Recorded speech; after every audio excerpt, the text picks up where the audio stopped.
ప్రయాణమే జీవితం, గమ్యం కాదు.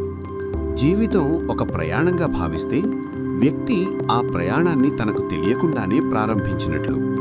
ఎవరూ కూడా తమ పుట్టుకను తాను ప్లాన్ చేసుకొని పుట్టరు.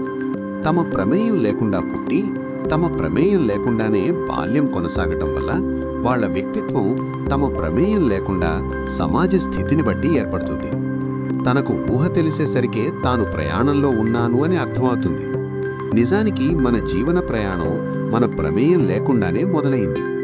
వ్యక్తి తనకు ఇష్టం ఉన్నా లేకున్నా ప్రయాణం కొనసాగుతూనే ఉంటుంది. అది ఎప్పుడూ ఆగదు.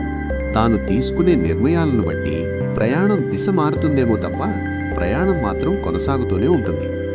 వ్యక్తి తన ప్రయాణంలో ఎటువైపు వెళ్లబోతుంది ఊహించుకోవటమే తప్ప ఖచ్చితంగా తెలిసే అవకాశం లేదు.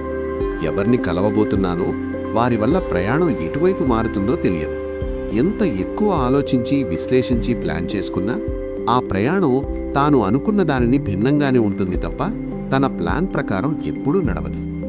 వ్యక్తి 14 సమస్యలను ఊహించుకుని వాటికి సొల్యూషన్స్ రెడీ చేసుకుని వెళుతుంటే 15వ సమస్య ఎదురవుతుంది.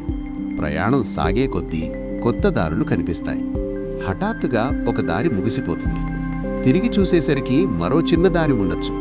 అది తీసుకెళ్లి మరో పెద్ద దారిలో కలపచ్చు.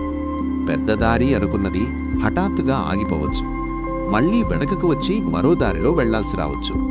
అయితే ఏ దారిలో వెళ్ళినా జీవితానికి గమ్యం అంటూ ఏమీ ఉండదు. ప్రయాణించటమే జీవితం తప్ప గమ్యాన్ని చేరటం కాదు. కాబట్టి వ్యక్తి ప్రయాణాన్ని ఆనందించాలి తప్ప గమ్యం చేరాక ఆనందించాలి అని కోరుకోవటం వల్ల జీవితం వృధా అవుతుంది.